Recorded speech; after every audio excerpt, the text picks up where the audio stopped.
Pessoal, vamos falar então agora sobre o terceiro mandamento, não é, da lei de Deus. O terceiro mandamento diz: não tomarás o nome do Senhor teu Deus em vão, porque o Senhor não terá por inocente o seu nome em vão. Nós vamos analisar esse mandamento, não é, sobre dois aspectos importantes do mandamento em si, tá? O primeiro deles, pensando no contexto, não é, também, Deus dá esse mandamento ao povo, lembrando daquilo que nós aprendemos no segundo mandamento, de que o povo viu durante 400 anos o contexto religioso, não é, cultural, onde não se tinha um entendimento, um conceito elevado de divindade, certo? Eles não sabiam, na prática, eles não sabiam, não é, os egípcios, bem como toda a cultura pagã, não é, quem é o Deus verdadeiro, não é, e como ele é elevado acima de todos. Suas divindades eram expressões, né, pobres de suas vontades, digamos assim, seus anseios pessoais. Tá? Então, digamos que os ídolos deles eram feitos à sua imagem e semelhança. Essa é a realidade. Não é? Mas Deus é totalmente diferente. Santo e incomparável. E pensando nisso, em que, veja, Deus é exaltado nos céus, não é? Que os céus se prostram diante dele como grande rei e todo-poderoso e santo. Esse Deus que está se manifestando a nós, pecadores miseráveis, exige que ele seja honrado, tá? Exige que ele seja honrado. Sua manifestação no Monte Sinai na entrega da lei é uma prova disso. O povo viu de longe a sua manifestação no Monte Sinai e o povo se apavorou com medo de morrer. Eles gritaram: Moisés, fala-nos tu e não nos fale Deus para que não morramos. Então, é para que haja temor realmente.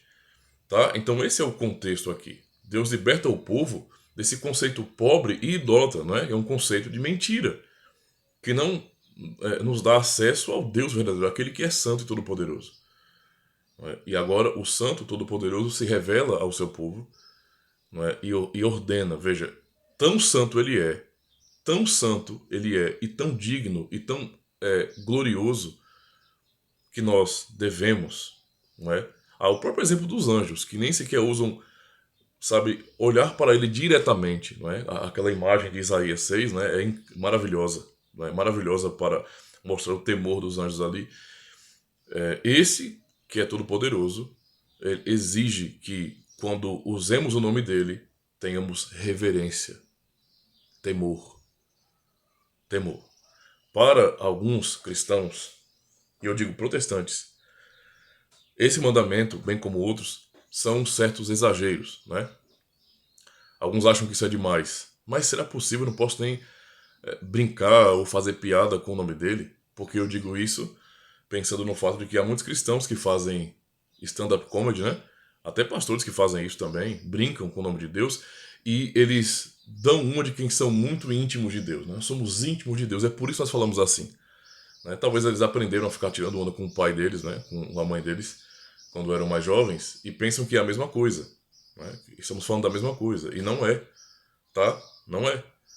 Não é porque Cristo nos revela o Deus como Pai, ou porque nós temos Deus como Pai por meio de Cristo, que nós vamos agora ter a liberdade, não é, de falar com ele como se fosse um camaradazinho nosso, né? Nosso camaradazinho, nosso chegado, nosso colega. Não é assim que funciona. Deus é santo e todo-poderoso.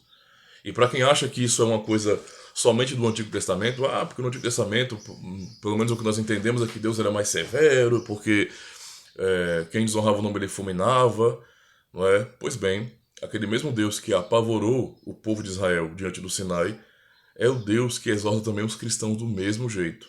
Basta você ler Hebreus capítulo 12 e observar a exortação do autor aos Hebreus para os cristãos, nos ensinando a servir a Deus com reverência e santo temor, porque o nosso Deus é fogo consumidor. Deus não mudou. Por mais que a nossa cultura promíscua, devassa e seja cada vez mais se amoldando distante dos princípios do Evangelho, não é, e da moral cristã, Deus não muda, Deus jamais mudará. É o mesmo Deus santo e a sua lei permanece intacta. Essa é a realidade como expressão de seu caráter santo. E portanto, irmãos, nós temos que pensar bem sobre o que o terceiro mandamento nos ensina, sobre não tomar o nome de Deus em vão. Não tomar o nome de Deus em vão. O primeiro aspecto, então, já pensamos um pouquinho no contexto, né, que Deus libertou o povo do Egito, dando conhecimento do Deus verdadeiro e não daquela palhaçada fake que acontecia no Egito e nas religiões pagãs como um todo, mas revelando a verdade sobre quem ele é, o glorioso e santo Deus. Ele nos ordena como povo, não é? Como ordenou o seu povo lá, a termos reverência, respeito quando formos usar o nome dele, porque ele é santo. Então, o ponto aqui é que eu devo tomar cuidado, eu devo pensar bem em quando usar o nome de Deus e como usar o nome de Deus. É apropriado usar o nome de Deus agora? Ora, é apropriado usar o nome de Deus nas orações, eu estou orando a Ele. No culto, por exemplo, é apropriadíssimo usar o nome de Deus. É necessário que ele seja invocado publicamente no culto. Mas será que isso significa dizer que eu tenho que usar o nome de Deus toda hora? Não é? Às vezes, alguém que converse com algum cristão reformado, que tem esse conceito bem estabelecido, e de repente possa ser até repreendido, né? Fala assim, meu irmão, toma cuidado, porque você fica falando Deus, Deus o tempo todo, o nome de Deus toda hora, não é? E a pessoa pode até responder, e eu vou falar o nome de quem? Do diabo? Sabe, é um tipo de equivalência maluca, mas as pessoas fazem isso.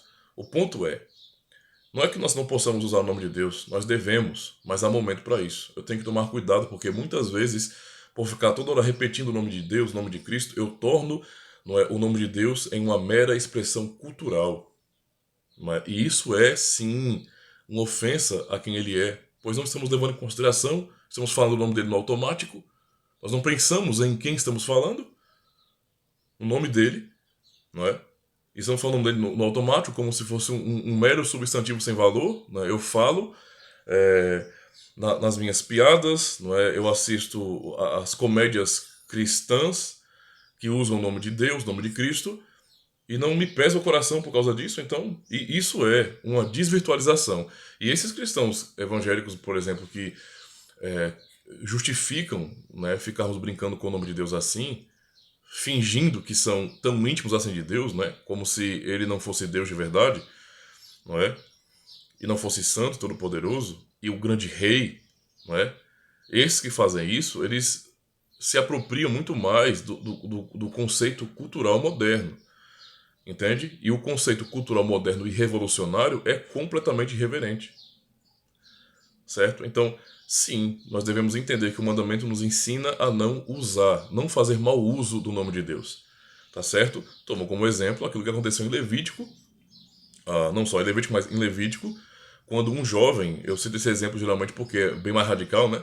Quando um jovem, né, um meio judeu, digamos assim, estava discutindo com um outro do meio do arraial, e nessa discussão, não é, com os hormônios à flor da pele, não é, numa discussão calorosa, onde eles estavam ali bravos, brigando realmente, esse jovem blasfema contra Deus.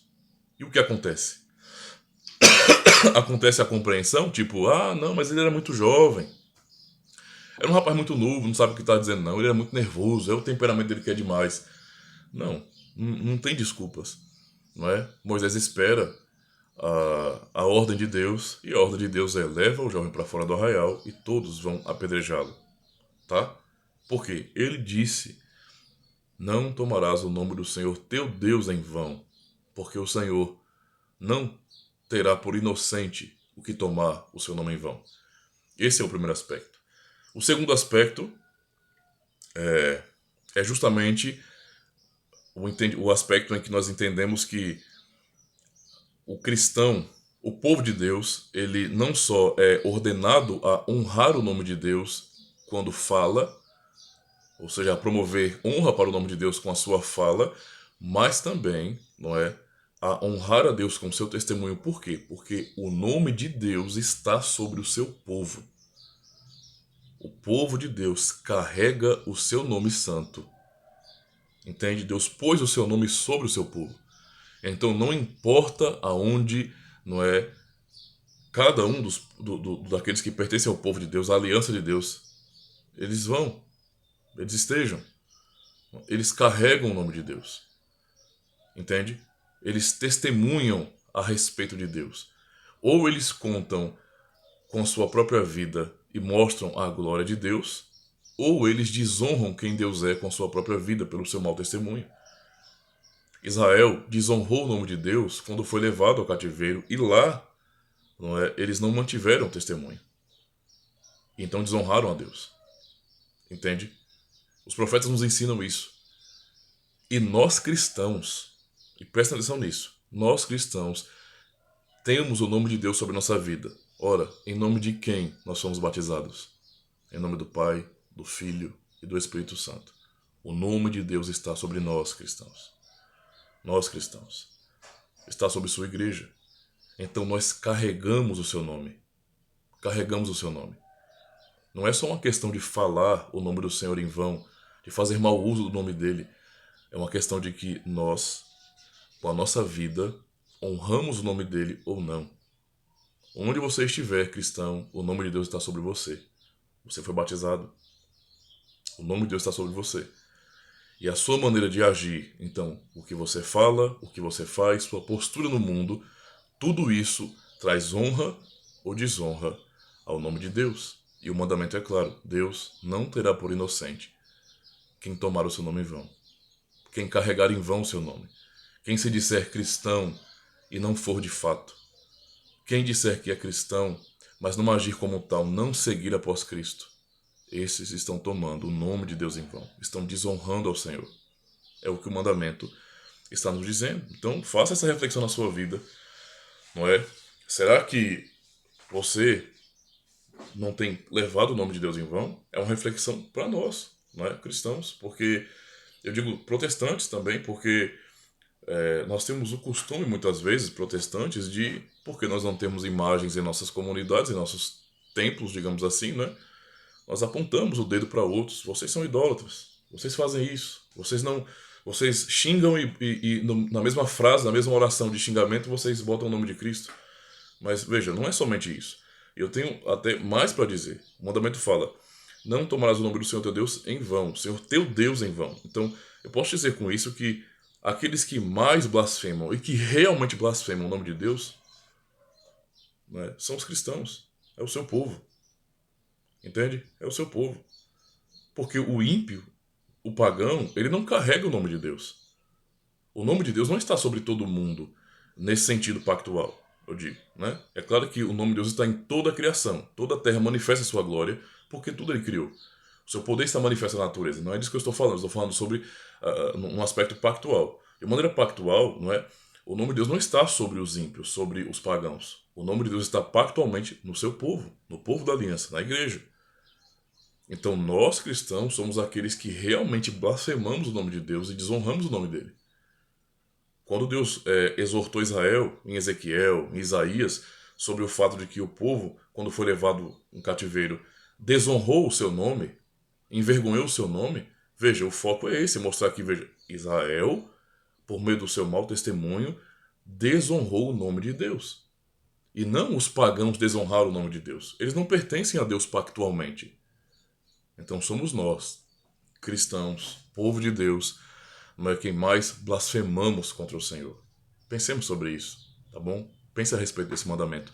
Eu termino citando um filme que para mim é maravilhoso sobre esse terceiro mandamento. Talvez você tenha assistido, se não assistiu, eu recomendo que dê um jeitinho para assistir, porque para mim, no que eu julgo, dos filmes que mostram a vida cristã contemporânea, é o melhor filme que eu já assisti. Ele não é muito novo, né? Mas é o melhor filme que eu já assisti. Eu assisti esse filme na época do seminário, que foi até um adventista que me passou. Mas um filme excepcional, não é? Que eu amo muito. E gosto demais, sabe? Porque ele nos traz uma reflexão tão importante. Eu vou falar aqui o nome do filme. Eu vou deixar o trailer aqui, tá? Na descrição, para vocês. O trailer, aí vocês procurem aí, tá? O título em inglês é Time Changer, certo? E o título em português é A Jornada. Uma viagem no tempo. Uma viagem pelo tempo. A Jornada, uma viagem pelo tempo. Um filme excepcional, é uma ficção, é claro, não é? Que mostra justamente como o mundo, não é? Ele se desviou e piorou, não é? E decaiu por rejeitar os princípios da lei de Deus. E o filme procura mostrar isso nessa ficção, onde um professor, não é, de uns 200 anos antes, quando não tinha tecnologia avançada, um professor, ele tinha um conceito estranho sobre os mandamentos. Por exemplo, ele queria ensinar sobre doutrina, sobre teologia, sobre vida, mas sem citar Jesus Cristo. Ele talvez entendia que falar que Cristo era o autor nesse sentido seria desnecessário, seria um tipo de barreira para as pessoas, né? Porque trataria uma situação como religiosa em si. E um dos professores que estavam ali, um cientista, né? Ele construiu uma máquina do tempo, foi para o século XX e ele viu como o mundo estava, como consequência, não é, de você rejeitar o ponto de que você precisa falar os princípios morais, mas citar o porquê dos princípios morais. Ou seja, não é só dizer que roubar, que matar, não é, que adulterar e outras coisas são erradas, não é, são pecado. Não é? Porque, pô, você vai dizer bem assim, isso é pecado, roubar é pecado, mentir é pecado, etc. Cobiçar é pecado, é errado. E alguém pode perguntar, pode questionar, quem foi que disse isso? Então o ponto é, você precisa citar a fonte de autoridade, não é? E isso é importante para nós, viu, irmãos? Porque imagine, você está ensinando seus filhos, não é? O que você prefere, ensinar os seus filhos a temer você ou temer a Deus? Temer a Deus. Então, para isso, você precisa dizer que a ordem moral, não é? O não pode, o não deve fazer assim, é proibido fazer assim, não é simplesmente uma imposição sua, tá? Mas é a ordem de Deus, esse é o ponto. Então, a moral que você ensina para os seus filhos tem que ter Deus, nesse sentido, sendo citado como a fonte de autoridade. O filme, ele fala sobre isso, é muito legal. Eu não estou dando spoiler, não, eu estou falando sobre o tema geral do filme. E aí esse professor vai para o futuro e vê como, não é, você rejeitar a fonte de autoridade e transformar o cristianismo como sendo apenas uma religião ética, sem citar Cristo como fonte de autoridade, é danoso. Então você vê um desvio, uma frisa nas igrejas, uma falta de pudor, falta de respeito, as pessoas não se importam mais, as pessoas não guardam o dia do Senhor, as pessoas não honram o nome de Deus, as pessoas não vão para o culto. É uma bagunça, bem o que nós vivemos, né? Então é um tapa na cara da nossa geração. Esse professorzinho mais velho vai pro futuro então, vê tudo isso, ele volta para conversar com com o protagonista nesse sentido, que é o professor Carlyle, né? E então ele fala para ele quais seriam as consequências futuras, não é, da sua tese, não é, de querer tirar a fonte de autoridade da moral, tá? E aí ele vai, então vai ter essa experiência. Vale a pena você assistir, é um filme maravilhoso. Há uma cena, e aqui é um spoiler, não pode nem ser considerado como isso, né? Pô, o filme já é velho. Mas se você não assistiu, né? O ponto é, tem uma parte que se encaixa muito bem com o nosso assunto de hoje, do terceiro mandamento.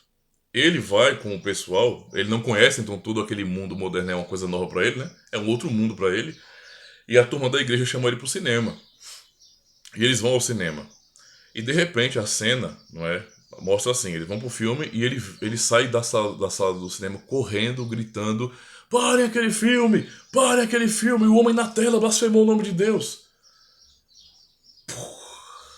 Tá ligado? Tipo assim, essa cena e todo o filme em si, pra mim é muito empolgante. Porque, veja, não é porque é fácil, porque eu sou santo e perfeito e faço isso, não. Mas porque é um tapa na minha cara. Veja a preocupação. Soa para nós, hoje no século XXI, como sendo uma coisa exagerada, uma loucura religiosa, um radicalismo religioso. Ora, a verdade é o seguinte: nós podemos aprender com isso que não tem como você ser um cristão se você não for radical, não é, em amar a Cristo e honrá-lo. Isso não tem sentido, não é? Esse negócio de meio cristão não existe. Então, o filme, com essa atitude, nos mostra a importância, não é, que as pessoas no passado, os cristãos no passado, davam à lei de Deus. E que essa rejeição, esse antinomismo é uma coisa muito moderna, na verdade. Essa rejeição dos mandamentos é uma coisa muito moderna, que muitos cristãos têm abraçado. Esse filme é um verdadeiro tapa na cara da nossa geração e eu recomendo a você. Vou deixar aqui na descrição, tá, o link do trailer para você assistir e eu recomendo. Faça isso, assista com sua família, vale a pena demais. Né? É um filme muito reflexivo, não é? E que realmente nos faz pensar nas consequências ruins, não é, de abandonarmos os princípios da lei de Deus, tá bom? Então, valeu pessoal, até o próximo vídeo.